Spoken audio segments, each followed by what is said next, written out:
जय हिंद दोस्तों। Welcome back to flying Taurus. आज हम बात करेंगे इंडियन स्टॉक मार्केट के डिफरेंट टाइप ऑफ इन्वेस्टर और ट्रेडर्स के बारे में। अगर आप भी स्टॉक मार्केट में इंटरेस्ट रखते हो तो ये वीडियो आपके लिए है। तो चलिए शुरू करते हैं। तो सबसे पहले हम बात करते हैं इन्वेस्टर्स की। इंडिया में कई तरह के इन्वेस्टर्स हैं। तो सबसे पहले आते हैं रिटेल इन्वेस्टर्स। रिटेल इन्वेस्टर्स वो होते हैं जो अपने पर्सनल अकाउंट के लिए स्टॉक्स और म्यूचुअल फंड्स में इन्वेस्ट करते हैं। जैसे कि आप या मैं जो अपने सेविंग्स का कुछ हिस्सा स्टॉक मार्केट में इन्वेस्ट करते हैं। फिर आते हैं इंस्टीट्यूशनल इन्वेस्टर्स। ये लार्ज ऑर्गेनाइजेशंस होते हैं जो large amount of money manage करते हैं, जैसे म्यूचुअल फंड्स और इंश्योरेंस कंपनीज। एग्जांपल दूँ तो LIC या HDFC म्यूचुअल फंड्स। फिर आते हैं FIIs, foreign institutional investors. FIIs वो फॉरेन एंटिटीज़ होते हैं जो इंडियन मार्केट में इन्वेस्ट करते हैं, जैसे कि गोल्डमैन सैक्स या फिर मॉर्गन स्टैनली। ये सब होते हैं। फिर आता है क्वालिफाइड इंस्टीट्यूशनल बायर्स, QIBs। ये स्पेशल इन्वेस्टर्स होते हैं जो लार्ज सिक्योरिटीज़ इशू करते या फिर में पार्टिसिपेट करते, जैसे इंश्योरेंस कंपनीज और बैंक्स। एग्जांपल दूँ तो SBI या फिर ICICI बैंक। फिर आता है high net worth individuals, HNWIs। ये वेल्दी इंडिविजुअल्स होते हैं जो हाई लेवल इन्वेस्टमेंट्स करते हैं, जैसे कि राकेश झुनझुनवाला जैसे बड़े इन्वेस्टर्स। फिर आता है सोशली रिस्पॉन्सिबल इन्वेस्टर्स। ये इन्वेस्टर ESG यानी एनवायरमेंटल, सोशल एंड गवर्नेंस ये फैक्टर्स को कंसिडर करते अपने इन्वेस्टमेंट में डिसीजंस लेते। फिर एग्जांपल दूँ तो इसके इन्वेस्टर जो एनवायरमेंटल फ्रेंडली कंपनीज में इन्वेस्ट करते हैं, जैसे टेस्ला या उसके शेयर्स खरीदते। फिर उसके बाद आता है pension fund manager, PFM।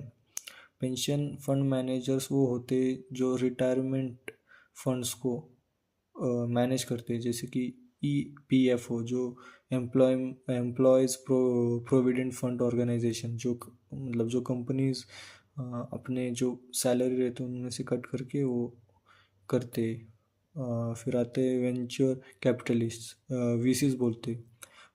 VC startups और अर्ली स्टेज कंपनीज में इन्वेस्ट करते हैं जो हाई ग्रोथ पोटेंशियल रखते हैं, जैसे कि सुकियो कैपिटल या फिर एक्सिल पार्टनर्स, ये सब VCs रहते हैं।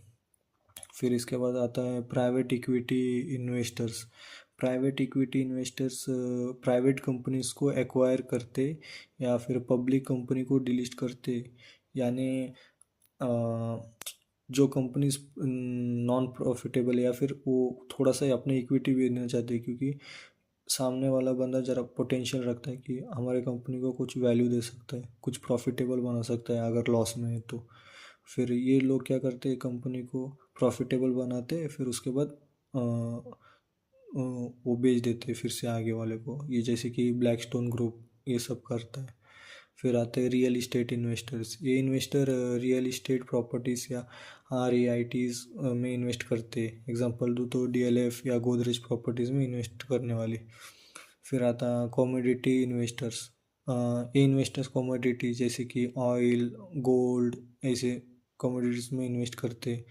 इसके एग्जांपल्स में शायद से गोल्ड EFTs में इन्वेस्ट कर जो करते हो, ये इसमें आते हैं गोल्ड कमोडिटी इन्वेस्टर्स में।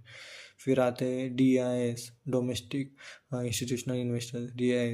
DIS इंडियन मार्केट के डोमेस्टिक इंस्टीट्यूशनल इन्वेस्टर्स होते हैं, जैसे कि LIC या फिर UTI। जब मार्केट क्लोज होता है फिर हमको पता चलता है कि FIIs ने कितना बाई किया है, सेल किया, या फिर DIs ने कितना बाई किया है, सेल्स किया। इन दोनों का मिलता है अपने को प्रो ये लिस्ट। फिर आता है ट्रेडर्स। ट्रेडर्स की बात करते हैं अभी। ट्रेडर्स भी बहुत प्रकार के रहते हैं। पहला आता है डे ट्रेडर्स। डे ट्रेडर्स वो होते हैं जो एक दिन में स्टॉक को बाय और सेल करते हैं। इनका फोकस क्विक प्रॉफिट पे होता है। एग्जांपल दूँ तो एक ट्रेडर मॉर्निंग में ABCD कंपनी का स्टॉक खरीदता है, फिर इवनिंग तक जब मार्केट क्लोज होने तक प्रॉफिट में बेच देता है, ये होते हैं डे ट्रेडर्स या फिर इंट्राडे बोलते हैं। फिर इसके बाद आता है स्विंग ट्रेडर्स।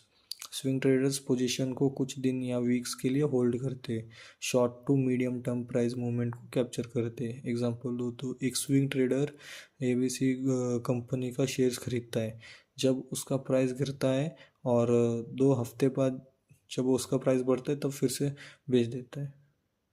फिर अपोजिट जो सेल करता है वो मतलब डिपेंड रहता है, वो ऑप्शंस कर रहे तो वो सब या फिर ईटीएफ स्टॉक्स में करते हैं तो। फिर उसके बाद आता है position traders. Position traders long term trends के लिए पोजीशंस होल्ड करते हैं, वीक्स या मंथ्स के लिए। एग्जांपल एक पोजीशन ट्रेडर एबीसी ग्रुप के या फिर कंपनी का शेयर्स खरीदता है और उन्हें 6 महीने तक होल्ड करता है, ये प्राइस अप्रिसिएशन के लिए। फिर आता है स्कैल्पर्स। स्कैल्पर्स मल्टीपल ट्रेड्स करते हैं एक दिन के अंदर, छोटी छोटी प्राइस चेंजेस को प्रॉफिट के लिए यूज़ करते हैं। एग्जांपल हो तो एक स्कैल्पर निफ्टी के फ्यूचर्स में ट्रेड करता है, हर ट्रेड से फॉर एग्जांपल कोई 0.5% प्रॉफिट टारगेट रख के ट्रेड करता है, तो ये मल्टीपल बार करते हैं हर हर एक 5-6 मिनट के बाद, पर ऐसे 2-3 मिनट में बहुत बहुत फास्ट ट्रेड करते हैं लोग। फिर आते हैं algorithmic traders.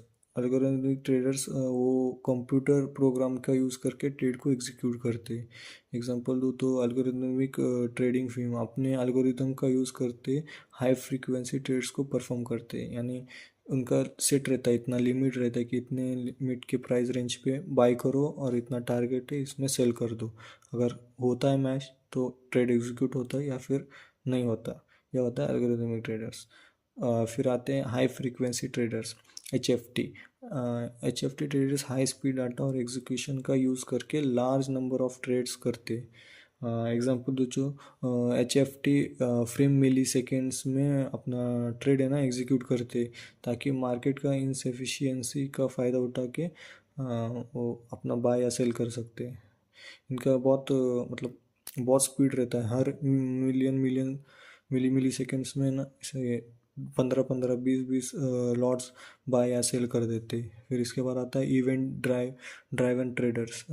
Event driven traders specific event जैसे कि अर्निंग्स रिपोर्ट्स के बेसिस पे या फिर कोई जैसे कि अभी जब रिज़ल्ट आया था इलेक्शन का या फिर कोई बजट डे हो, ऐसे ऐसे ऐसे इवेंट्स में वो आते हैं।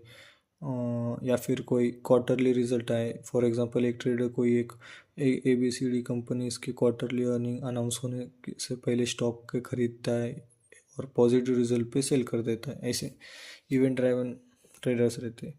फिर आते मार्जिन ट्रेडर्स। मार्जिन ट्रेडर एक लीवरेज का यूज़ करके पोजीशन को एम्पलीफाई करते हायर रिस्क के साथ। एग्जांपल एक ट्रेडर 10,000 रुपये मार्जिन यूज़ करके 1 लाख रुपए के स्टॉक्स खरीदता है।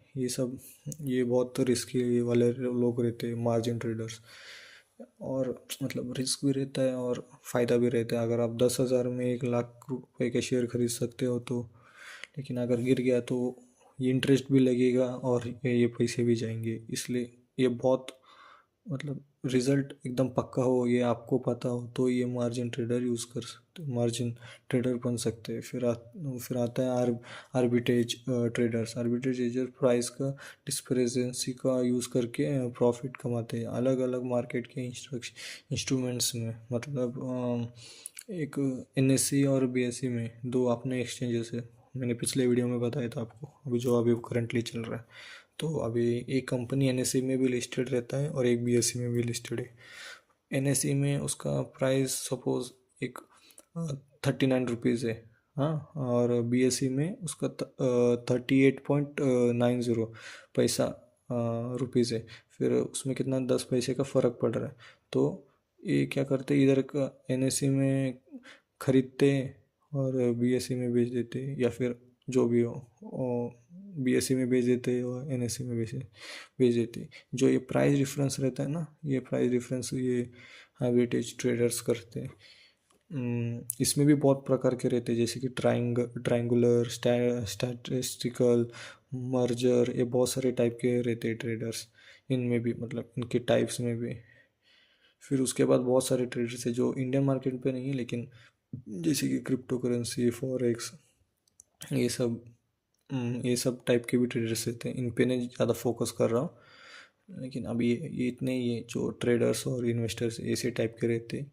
ये एक बेसिक व्यू ओवरव्यू था अपने इन्वेस्टर्स और ट्रेडर्स के बारे में। अभी देखो, मैंने अभी आपको इन्वेस्टर और ट्रेडर्स के बारे में बताया, तो फिर अगले वीडियो में आपको ब्रोकर के बारे में बताऊंगा।